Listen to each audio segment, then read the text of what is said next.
Quel repos, quel céleste repos.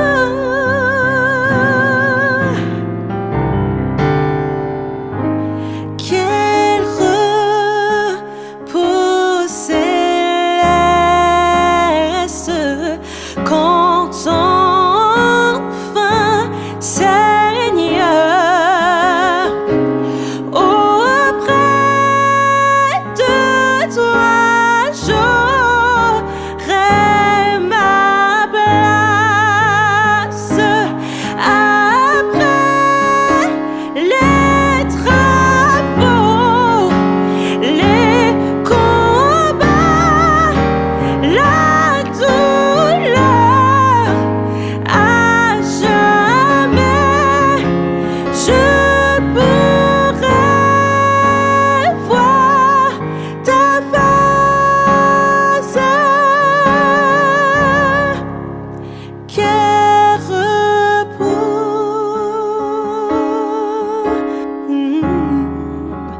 quel repos,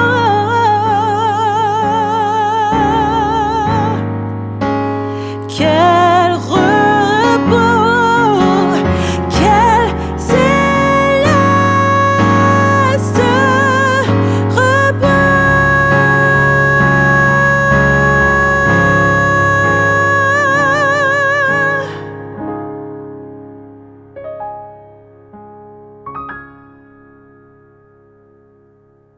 Hello Marissier, Hello. comment tu vas? Bah ça va bien, il fait super froid, mais ça va. Ouais, il fait froid. Je sais pas combien il faisait ce matin. 4 4. degrés. Ouais, non, c'est abusé. Mm, C'est pas la période qu'on préfère, mais bon, de ouf, on fait avec. c'est clair. Du coup, merci d'avoir accepté l'invitation, Pas de d'être problème. avec nous. Avec plaisir. Et du coup, on va prier. Donc, si tu veux bien prier pour Ok. nous, s'il te plaît. Merci. Notre Père, je te remercie pour ce moment que nous passons ensemble.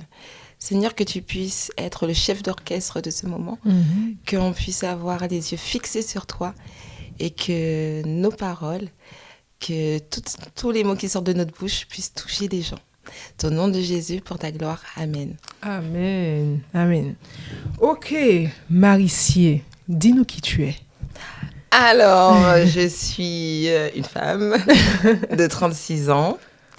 Je travaille à l'université. Ok. Ce que j'aime faire, c'est de la photographie. J'aime aussi maquiller. Ouais, j'ai très dans le domaine créatif. D'accord. Et puis, voilà, je suis optimiste comme personne. Bien. Ok, du coup, tu as un beau mindset. Ouais, franchement, c'est grâce à Dieu. Ok. C'est vraiment Dieu qui permet d'être positive en tout temps. Ouais. Ok. Donc, Marissier est avec nous aujourd'hui parce qu'elle est atteinte d'une maladie, je peux dire rare ou pas? Pas tant que ça? Ouais, mais elle n'est pas trop connue. D'accord, ouais, plutôt. Ouais, on peut dire rare. Ok. Donc, une maladie rare, très peu connue, le lupus. Ouais. Marissier, est-ce que tu peux nous raconter comment tu as su que tu étais atteinte du lupus? Alors, comment j'ai su? Donc, on rembobine. Donc, en fait, en vrai, ma maladie, j'ai une connectivité mixte. Ça veut dire ça regroupe plusieurs maladies, D'accord. dont le lupus, le syndrome de Raynaud, le syndrome de... Je crois qu'on dit Schnorgren ou Schnogren. Ça touche les articulations. Syndrome sec buccal et oculaire. J'ai aussi de la sclérodermie et aussi de la polyarthrite rhumatoïde.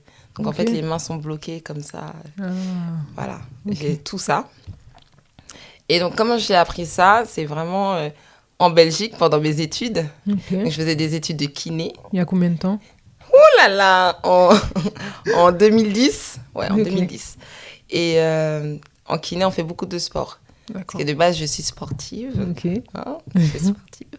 Et donc, on courait beaucoup. Et il faisait très froid en Belgique, tu vois. Et là, un cours, je cours. Tout d'un coup, je tombe. Donc là, j'ai un ami, il me prend, il me porte et tout ça. Et les profs, ils font, mais qu'est-ce qui se passe? Marcie, tu dois consulter et tout ça. Donc, on me fait des tests en Belgique. parce que j'étais à l'UCL et à l'UCL, c'est une grande université où on fait beaucoup d'examens, tout ça, pour les sportifs. Et là, on remarque que, en fait, j'ai pas assez d'oxygène. Mais ils me disent que je fais de l'asthme d'effort. Ok. Tu vois? Mais moi, je pense qu'il y a... C'est comme s'il y avait autre chose. C'était pas seulement de l'asthme d'effort. Parce que l'asthme d'effort, c'est vraiment quand tu fais un effort, là, tu fais de l'hyperventilation, tu te sens pas bien et tout ça. Mais je trouvais que c'était chelou. Bref, je continue le sport. Finalement, je peux pas courir, donc je fais que du vélo. Puis je repars en France. Ok. Et en France, je vais voir un pneumologue.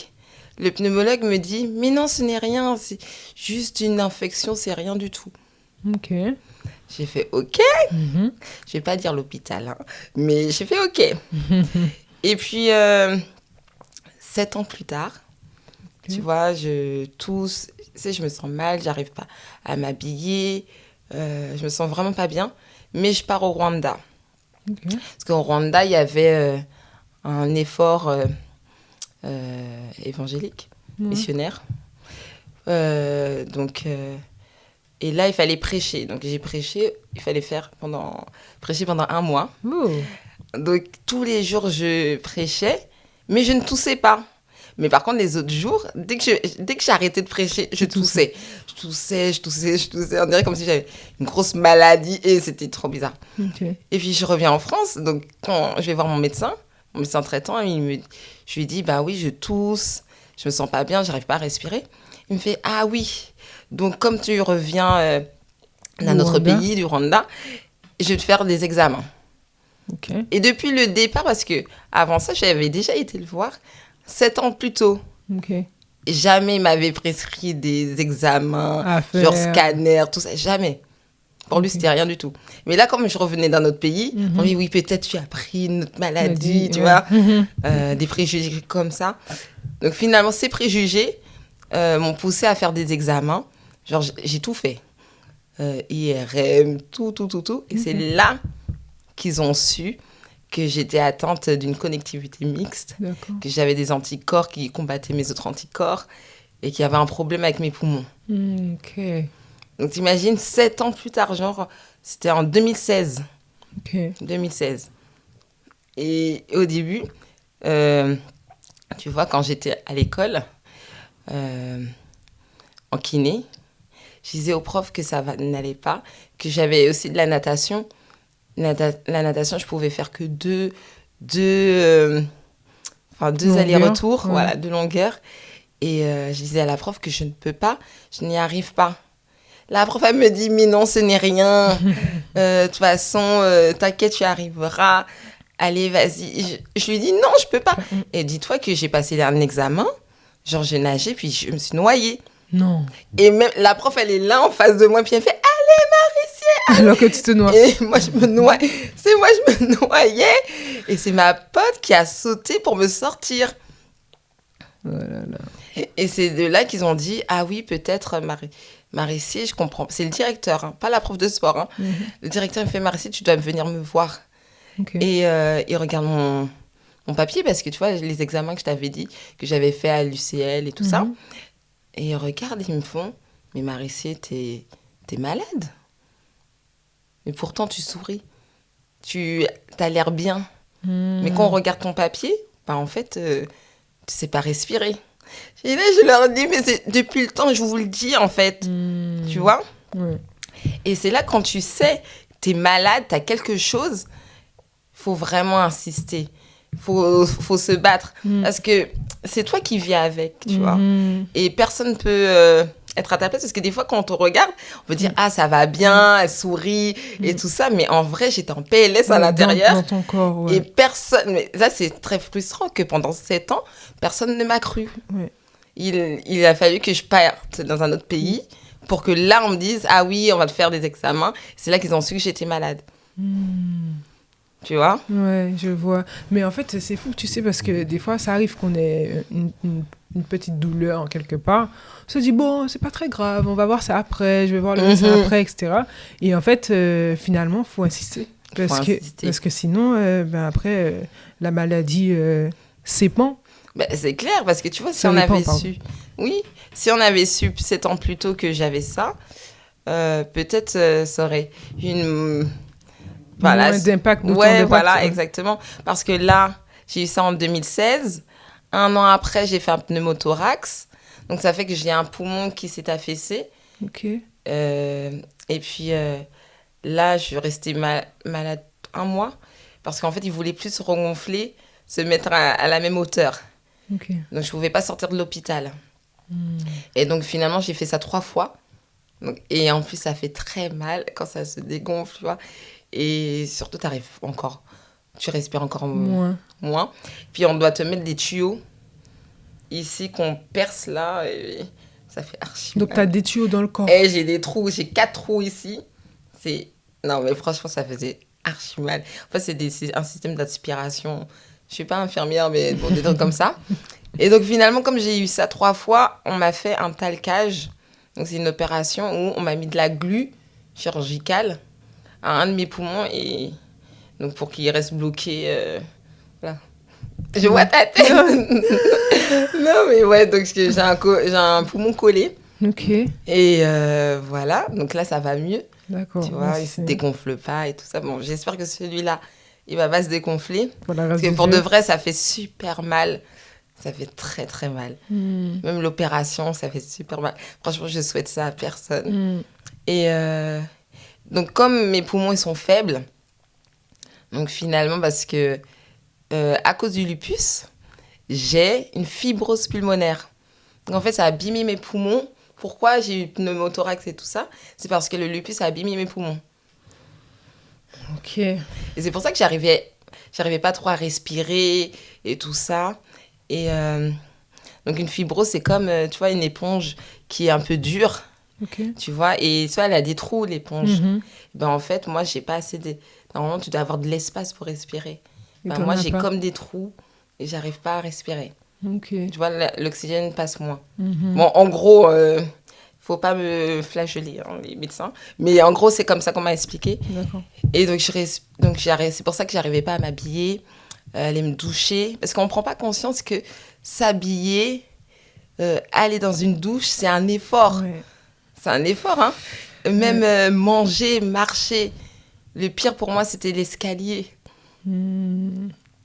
On prend pas conscience que c'est quand tu vas bien. Ouais, tu montes les escaliers. Franchement, tranquille. comme ça, t'as la pêche. Mais moi, j'envie tellement les gens qui ont des super bons poumons. Parce qu'en fait, vous prenez pas conscience que quand on a des bons poumons, ben, en fait, c'est la vie, c'est respirer le souffle. C'est là que tu comprends vraiment le sens quand Dieu te dit. C'est quand il a donné le souffle de vie Adam, à Adam. Là, tu comprends parce que quand t'as pas de souffle, tu peux rien. tu peux rien faire. Hmm. Non, mais pour de vrai, je sortais de mon lit comme ça, comme une mamie. Et en fait, je respirais comme si j'avais 80 ans dans un corps de 30. Ok. Tu vois? Ouais. Et ça, c'était un peu chaud. Donc, finalement, quand on a vu que mes poumons étaient abîmés, donc on m'a conseillé de faire une greffe des 2 poumons. Ok. OK? Et parce que, en fait, c'est la fibrose. En fait, une fibrose ne se guérit pas. Mhm. Tu peux la ralentir, mais elle ne se guérit pas. Donc, quand on a vu que j'avais une fibrose, j'ai fait des traitements lourds. Ça ressemble, je ne sais pas si c'est de la chimiothérapie, mais c'est un traitement super lourd où c'était un peu comme de la chimio. On m'injectait, je restais à l'hôpital pendant 4 heures et puis j'avais des injections. Mhm. Et puis les effets secondaires, c'était vraiment vomissement, enfin, t'as mal à la tête. J'ai fait ça 2 fois, donc je ne travaillais pas à ce moment-là. Pendant 2-3 ans, j'ai fait ça. Et puis, ça ne fonctionnait pas. Ok. J'ai fait OK. Donc après, elle me dit, ben, on va faire la greffe. Donc au début, tu te dis, ouais, d'accord, tu vas te greffer et tout ça. Quand il t'explique ce que c'est la greffe, Hmm. que ça va durer 9 heures, qu'en plus, comme moi, j'ai un L'opération. l'opération, que tu n'es même pas sûr de vivre, qu'il peut y avoir 15% de rejet. Au début, tu sais, mon visage, tu sais, tu souris, puis après, ça commence. Ouais. Puis en plus, on me dit, comme j'ai un poumon collé, que c'est plus dangereux. Parce que faut le décoller, du coup. faut le décoller, mais ça peut créer des déchirures. Et donc, finalement, une hémorragie. Et j'ai fait, d'accord. Puis en plus, tu dois faire, par exemple, si tu vas bien, tu dois faire des fibroscopies. Donc, tu mets un instrument dans ton nez pour regarder Descend jusqu'à dans tes les poumons. Et moi, j'ai déjà fait ça une fois. Plus jamais. C'était En fait, terrible. on dirait que tu te noies, tu vois. Et donc là, on me dit, il faudra faire ça toutes les 2 semaines, chaque semaine. Et j'ai fait non. J'ai fait Seigneur. S'il te plaît, tu dis que tu fais des miracles, tu fais des choses grandes, tu as fait plein de choses dans la Bible. Même pour des gens que je connais. Donc, s'il te plaît, fais des choses pour moi aussi. Parce que moi, pour de vrai, même si, il y a des gens qui espèrent avoir des poumons, ok, ça. Mais moi, franchement, quand elle a expliqué tout ça, je fais non, je voulais pas. Je voulais pas. Même si, tu vois, avec mes amis, ma famille, j'avais l'impression, quand t'es malade, d'être un boulet. C'est un fardeau. Tu vois, tu peux rien faire, tu veux faire des activités, puis tu peux pas parce que t'es en PLS, t'as envie de faire une randonnée, tu peux pas. Tu vois, je me sentais un peu mal. Donc en même temps, tu sais, j'étais mitigée parce que je voulais des bons poumons, mais en même temps, je voulais pas souffrir, avoir tous mal. les risques Voilà. qu'il y avait. Ouais. Et aussi, ne plus exister. Parce qu'en fait, t'es pas sûr de survivre. Et donc finalement, le médecin m'a dit, Marissier, on en parle, tu vas voir des médecins. Et puis finalement, ils sont très gentils. Donc en même temps, ils essaient de te mettre à l'aise. Et puis toi, comme tu sais pas respirer, donc tu te dis, finalement, c'est la seule solution. Et puis en même temps, elle me dit, on va mettre quand même un médicament. Ok. On va te le donner. Normalement, on donne pas ça à tout le monde. Mais on va essayer. C'est vraiment un test. D'accord. Donc le médicament, je l'essaye pendant 1 mois, 2 mois, 1 an. En même temps, on m'avait donné une machine à oxygène, tu vois, donc avec les lunettes et tout ça. En même temps, quand on m'avait donné ça, je me sentais pas super à l'aise par rapport au regard des autres. Parce que c'est ça là. Parce que tu sortais avec. Mais oui, parce qu'au début, on voit pas que je suis malade. Mais dès que tu as ça, Tout de suite, on sait. t'es tout de suite mais vous êtes jeune. La maladie n'attaque pas que les personnes âgées. Hein. Bien sûr. Et donc, on m'a donné le médicament 1 mois, 2 mois, 1 an. 1 an et demi plus tard, on fait des tests et là, on voit que le médicament, il fonctionne. En plus, c'est un médicament à 2500 €. Ok. Et donc, en fait, ma capacité respiratoire, elle a augmenté peut-être de 0,5. Ok. Mais tu vois, elle a augmenté, elle n'a pas Diminué. Et j'ai fait merci Seigneur. Mais tu vois, c'était au bout de 1 an et demi Ouais. que Dieu m'a répondu. Et je me suis dit, je fais Seigneur, mais merci. Parce que quand elle a vu ça, le docteur était tellement en joie, elle fait ouais. Et puis elle me dit, mais en fait, tu sais, Marissier, j'y croyais pas. Je croyais pas que le médicament allait fonctionner parce que normalement, il fonctionne pas. Donc en fait, je me suis dit, tu me donnes un médicament alors que tu n'étais même pas sûre. J'ai fait, mais ça, c'est Dieu, madame. Et elle me fait, elle m'a fait, ça, c'est sûr. Parce que déjà, toi, en tant que personne, quand on te regardait, tu as l'air normal. Et puis en fait, dans tes poumons, ça n'allait pas. Même au staff, ils ne comprenaient pas pourquoi. Pourquoi, quand ils me voyaient dans l'hôpital, moi, j'étais souriante et tout ça. Ils me font, mais en fait... elle va bien qu'on la regarde. Et après, il me disait, mais non, en fait, elle est vraiment malade. Et en fait, elle me fait, je pense que elle m'a dit, tu dois avoir quelqu'un qui te protège, qui t'aide. Parce que normalement, c'est pas normal d'être comme ça. Ça, c'est Papa God, ça. Hey, t'as vu, quand un médecin reconnaît, La tu puissance vois, de Dieu. Ouais. et c'est vrai. Ouais. C'est pas normal. Et franchement, au début, tu sais, tu comprends pas pourquoi t'es malade. Pourquoi tu as ça. Pourquoi c'est toi. Alors que toi, tu penses faire tout bien. Mais en fait, c'est pas comme si c'était un loto. Et puis on va dire, vas-y, toi, tu es malade et tout ça. C'est juste que c'est tombé sur moi. Je suis malade. Mais et c'est pas Dieu qui donne la maladie. Parce qu'il y a des gens qui pensent que c'est Dieu qui attribue. Mais non, ce n'est pas Dieu. Nous sommes dans un monde de péché. Tu vois, c'est comme ça. Mais Dieu te permet de t'aider, de t'épauler pour avancer, pour surmonter la maladie. Et aussi pour être aussi une bénédiction à travers la maladie. Et c'était vraiment ma prière. Je fais, Seigneur, si je suis malade, que je sois une bénédiction à travers la maladie. Même malade, tu arrivais à prier. Mais ça, c'est vraiment quand tu as un mental, tu sais, t'as appris avec Dieu. Et parce que si tu restes tout le temps dans le négatif, tu vas plonger, tu vois. Donc, à un certain moment, je pense que c'est pour ça que Dieu m'a créé en étant optimiste. Comme ça, c'est pour garder la foi et l'espérance. Mais oui, tu vois, j'ai pu faire là dernièrement, j'ai fait 7 km de marche. Bien. Et j'ai fait peut-être 1h16.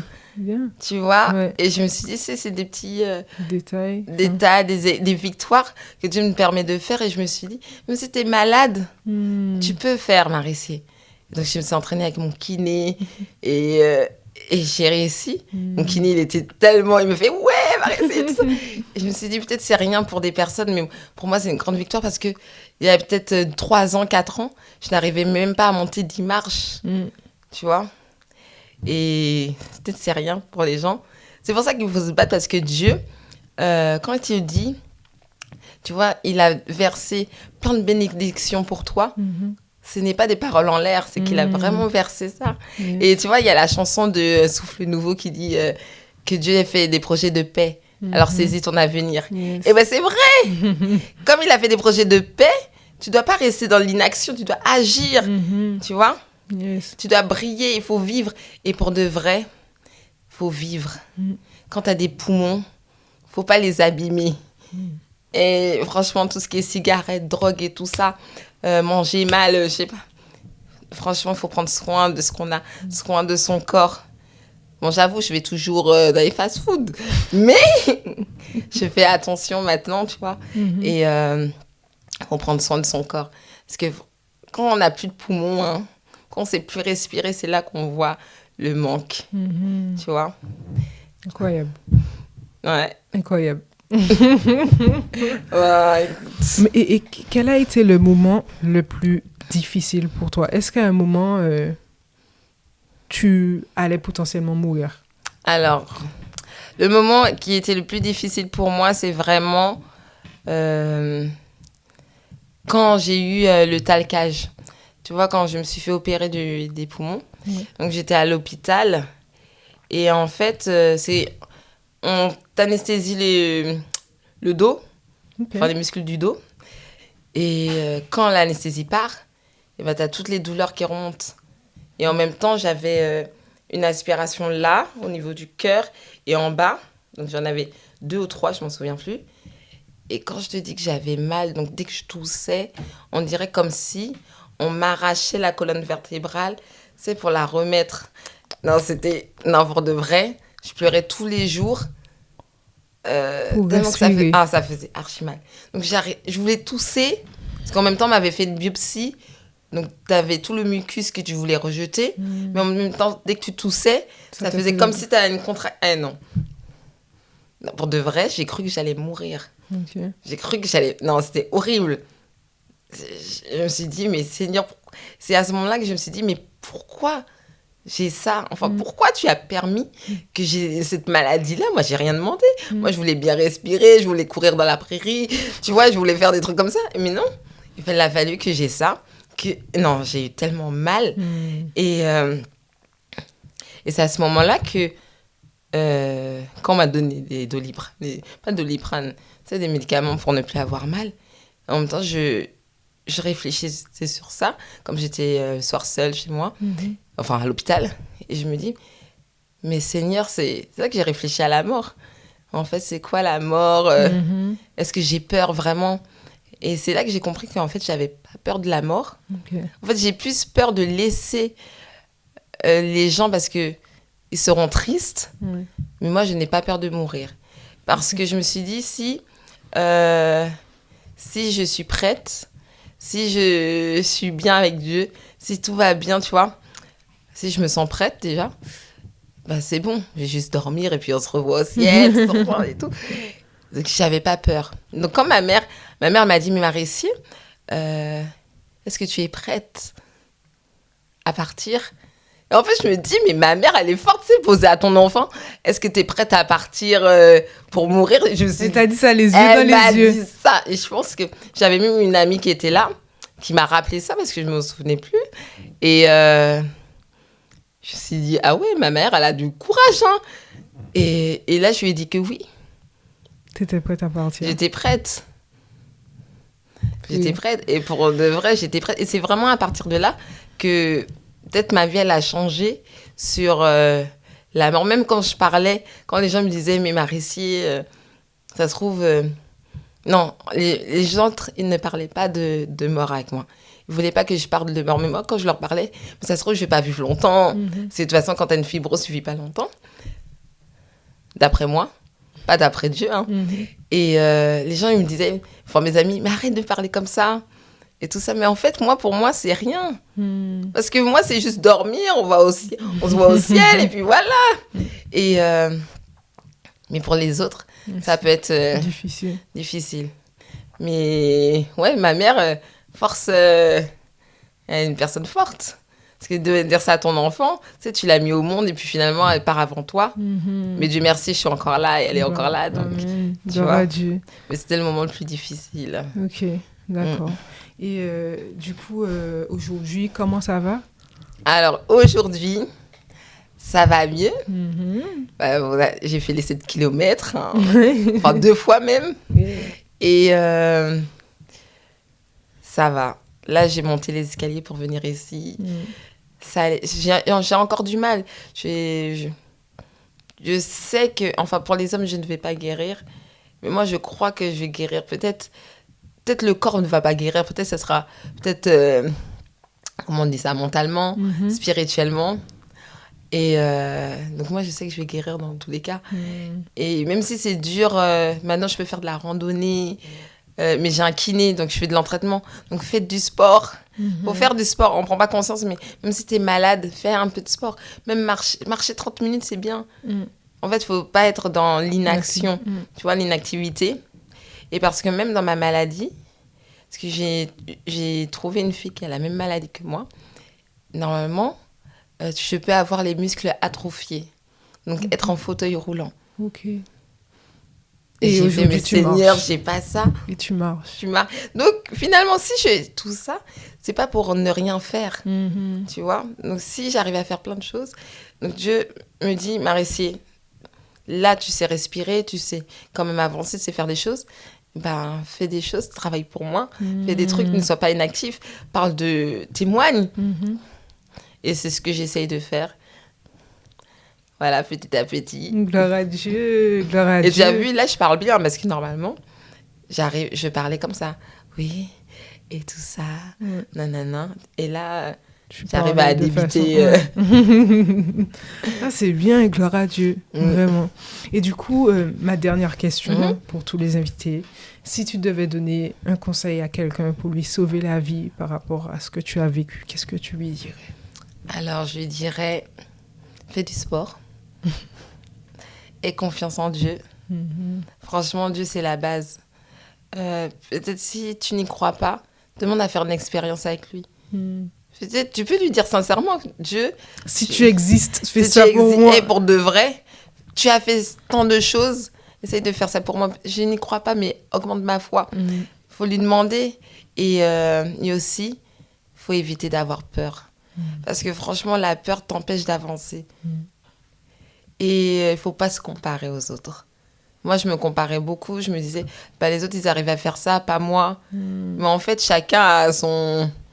chemin de vie. Oui, voilà. Chacun a son dos et c'est tranquille. Mais il ne faut pas se comparer.